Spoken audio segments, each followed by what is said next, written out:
Orang yang paling celaka adalah orang yang diwajibkan untuk berbicara, karena semakin sedikit bicara semakin selamat orang kan gitu. Tapi saya diuji Allah dengan terus-menerus disuruh berbicara. Jadi saya akhirnya mempelajari apa sih yang sebenarnya sampai ke Allah itu. Ilmu saya, kepandaian saya, kebodohan saya, atau yang mana yang paling utama yang sampai ke Allah dan itu memantul untuk menjadi berkahnya ke bumi. Teman-teman sekalian, saya ingin meyakinkan satu hal aja, bahwa yang sampai ke Allah itu niat baik Anda, bukan kehebatan prestasi Anda. Jadi rakyat Indonesia sudah berniat baik bener loh nyari pemimpin loh ya, bahwa salah pilih itu kan soal ilmu, ya toh? Salah ilmu, salah pengetahuan, dan memang tidak fair kalau kita tuntut rakyat tidak salah itu. Wong tidak ada, masa rakyat suruh beli buku.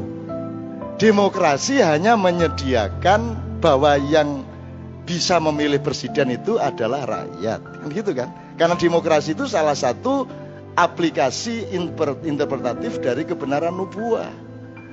Ada kebenaran yang lain kan, kalau mau ngomong gampang ada benernya sendiri, itu egosentrisme. Ada benernya orang banyak, itu katakanlah disebut demokrasi. Tapi kan orang banyak belum tentu benar. Maka hukum profetik adalah juga tidak hanya hukum profetik, ya politik profetik, budaya profetik, dan semuanya profetik adalah orang yang terus-menerus mencari benar yang sejati, the real truth, al-haqqu mir rabbika fala takunanna minal mumtarin. Tidak apa-apa kita sekarang mempercayai demokrasi, asal ada reserve bahwa belum tentu benar loh ini. Ya kita coba dengan segala resikonya, tapi yang benar ya, yang sungguh-sungguh benar adalah kebenaran yang sejati. Benernya sendiri, benernya orang banyak, bener yang sejati ini yang terus-menerus kita cari. Itu yang membuat manusia hidup. Maka terjadi ideologi-ideologi, muncul komunisme, muncul sosialisme, muncul kapitalisme, muncul demokrasi, muncul macam-macam pluralisme, segala macam muncul. Tidak apa-apa, asal niatnya baik, itu akan sampai kepada Allah. Dan yang menang adalah ketulusan hatimu untuk benar-benar mencari pemimpin yang baik. Bikinlah pribadimu memiliki organisme Muhammad. Muhammad itu adalah akumulasi dari semua nabi dan rasul sebelumnya. Di dalam Muhammad ada Musa, ada Daud. Jadi kalau seseorang itu puasa Daud, itu berarti juga puasa Muhammad. Karena Daud dikandung oleh Muhammad. Ini baru diketahui pada malam hari ini oleh yang bersangkutan. Tidak terus ada dikotomi ini Muhammad, ini Daud, tidak. Muhammad ketika dia sudah menjadi entitas yang utuh, dia toleran kepada umatnya ya, karena Rasulullah adalah azizun alaihi ma'anitum harithun alaikum bil mu'minin raufur rahim, karena hatinya penuh kasih sayang dan berat terhadap penderitaan kaumnya dan umatnya. Maka dikasih Senin Kemis. Nah itu untuk orang-orang awam Senin Kemis. Kalau mau meningkat sedikit ya puasa Daud, seperti Bambang Wijoyanto gitu. Beliau juga alhamdulillah rabbil alamin gitu. Nah orang yang seluruh hidupnya adalah puasa, tidak perlu puasa Senin Kemis maupun puasa Daud, karena seluruh keputusan hidupnya adalah berpuasa. Mestinya bisa jadi anggota DPR, tidak berani, tidak. Mestinya jadi menteri, berani tidak melamar, berani menolak jadi menteri. Mestinya jadi penasihat presiden, berani tidak. Mestinya menjadi seniman besar, ditinggalkan dunia kesenian. Mestinya bisa jadi presiden, tidak menempuh apa-apa. Itu puasa yang luar biasa. Mestinya bisa mengawini 4 artis, yang cantik-cantik ambil cuma 1. Nah kalau sudah seperti itu, sudah puasanya sudah entitas yang utuh, sehingga dia tidak perlu lagi Senin Kemis maupun puasa Daud. Konjamu ya, ayo apa-apa. Ini supaya teman-teman memiliki kemerdekaan berpikir, karena menurut Pak Busro tadi mengingatkan beliau, yang ulaika kal an'am itu apa? Siapakah yang Allah menyebut mereka? Niscaya mereka menjadi seperti binatang dan hewan. Bahkan lebih hina dari itu adalah mereka yang lahum qulubun la yafqahuna biha, lahum a'nun la lahun udhunun la yasma'una biha. Pokoknya duwe kuping ra gelem ngrungokke, duwe wirat ra gelem delok, duwe ati ra gelem ngrasake, duwe pikiran ra gelem mikir. Maka Allah juga sudah Statementnya jelas, aktsaruhum la ya'qilun, kebanyakan manusia tidak mau menggunakan akal. Dan itu saya senang. Kenapa saya senang? Kalau gitu Allah tidak akan menuntut Anda semua se-Indonesia intelektual dong. Kebanyakan memang kata Allah tidak berakal. Maka hukumnya Allah kepada manusia tidak terutama akalnya, tapi yang terutama adalah niat baikmu apa. Nah, Anda semua sudah berniat baik, tidak dituntut untuk pinter. Yang penting mahasiswa UII memiliki organisme, formula kepribadian seperti Muhammad. Niat baik ini tok, itu sudah membuat Anda semua kena sihir para malaikat, sihir yang baik, sehingga Anda akan tumbuh adrenalin Muhammadmu, akan tumbuh Jibrilmu, akan tumbuh Mikaelmu, akan tumbuh Israfil dan Israelmu. Karena mereka berempat itu selalu berada bersamamu sejak engkau dilahirkan menjadi bayi. Bahkan ketika janin engkau sudah dikawal oleh empat itu. Wong Jawa ngarani sedulur papat limo pancer.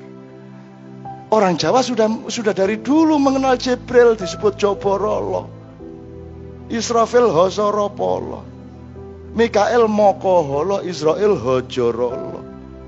Pokoknya hidup ini meneliti, Mas. Teliti terus. Anak kecil tuh meneliti kerjaannya tiap hari. Betul enggak? Meneliti. Kalau Anda nomor satukan etos penelitian seperti Pak Busro tadi menyarankan. Ini skripsi, disertasi di fakultas sudah harus apa tadi jenengi mau? Induktif. Apa kuwi? Wis pokoke ngono kuwi lah. Pokoknya neliti, dan manusia itu cuma disuruh meneliti kok. Begitu Anda meneliti alam, Anda menemukan dirimu. Kalau Anda menemukan dirimu, Anda menemukan Tuhanmu. Maka belajarlah kepada Muhammad dengan kompleks sosialnya. Kompleks sosialnya adalah Khadijah, Aisyah, Abu Bakar, Umar, Utsman, Ali. Anda pelajari mereka. Baru Anda menjadi manusia hukum yang luar biasa. Masa Anda orang hukum tidak kenal Umar, orang yang nomor satu bisa Anda banggakan di bidang hukum. Kalau Anda kenal Umar toh, Anda juga akan menjadi sangat kaku, rigid. Anda harus kenal Abu Bakar yang sangat kultural. Tapi Anda juga harus kenal Utsman yang sangat mempertimbangkan keseimbangan apa saja. Jangan sampai ada pasal hukum yang tidak soleh. Begitu Apriani kasih kasus, Anda bingung pasal apa. Karena Anda belum mengalami tingkat kesolehan pasal hukum. Maka Anda harus belajar kepada Ali bin Abi Thalib. Ali adalah pintunya ilmu, babul ilmi kata Rasulullah. Kalau Anda jadi Abu Bakar, coba teliti dirimu ke Abu Bakaranmu. Engkau meneliti segala macam, maka engkau menemukan Allah. Kemudian kamu juga punya keberanian, tadi kata Pak Rusli, Pak Nandang. Keberanian itu tonjolan utamanya Umar bin Khattab. Dan dia menemukan kebenaran itu melalui metode keberanian. Tabrak, gasruk, diel. Nah, ada saat-saat Anda harus jadi Umar, ada saat-saat Anda harus jadi Abu Bakar, ada saat-saat Anda mesti ngitung keseimbangan, perimbangan, jadi Utsman. Tapi Anda harus mencapai Ali pada suatu hari. Di mana Ali itu untuk menemukan Allah dia tidak perlu metode.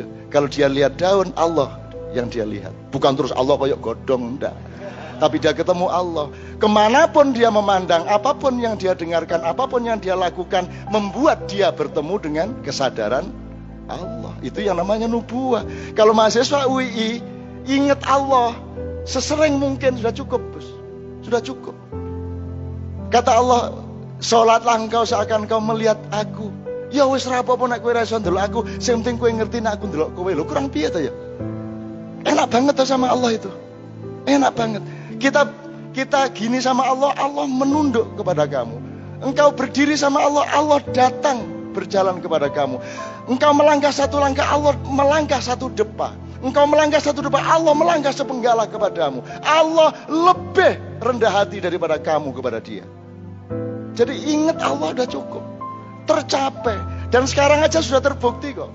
Saya itu ditakdirkan dekat sama FHUI itu sudah 30 tahunan ya Pak ya. Dan itu ternyata bukan tidak ada artinya, bukan karena saya ternyata oleh Allah dikasih kesempatan dan rezeki untuk dekat dengan orang-orang yang memang akan menjadi pengurus-pengurus inti Indonesia. Mahfud MD, angel to ndelok wong kaya ngono kae.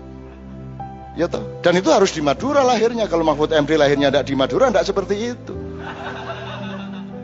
Gitu loh. Kalau Busro lahir di Madura, ya habis Indonesia dicadui kabeh. Maka harus ada Busro yang punya kejogjaan, harus punya kejawaan yang moderat, yang halus, yang seperti ya Josen lah. Kalau Mahfud kan udah bisa. Kalau ini salah ya salah. Tidak lama hidup di dunia dan kau akan segera kembali ke asalmu, yaitu di akhirat. Tempatnya ning akhirat ya sejatine mung amal becik sangune, hanya amal baik tiketmu untuk menuju asal usul sejatimu itu. Ojo ngucap budaya ben, jangan membiarkan dirimu hidup tanpa meneliti, tanpa menembus hijab-hijab, tanpa membuka tabir-tabir. Golek ilmu kudu telaten tidak ada bahasa Indonesianya, hanya ada di dalam bahasa Jawa, apalagi bahasa Arab, bahasa Inggrisnya tidak ada. Telaten. Dan ini serius nih. Nah, kalau ada ribuan kata-kata dari bahasa Jawa yang tidak ada di bahasa lain, misalnya kami sosolen itu angel, geringgingen, sakit perut, suduen, senep, mules. Orang Barat tidak paham what is mules, what is suduen, what is mbededek. Was, you don't understand that. Suduen namanya pesing, badek, banger, perengus. Wah, so many kind. We are so old, ya. Jatuh, fall down. Depend on what way you fall down. Nek ngene ngeblak, ngene nyungsep, nek ngene nyungsep, bledak, ngeblak, jempalik, jengking. We are going to lead the world, gitu ya. Tapi cara memimpin kita tidak seperti Israel dan Amerika memimpin dunia. Kita akan mencintai mereka semua.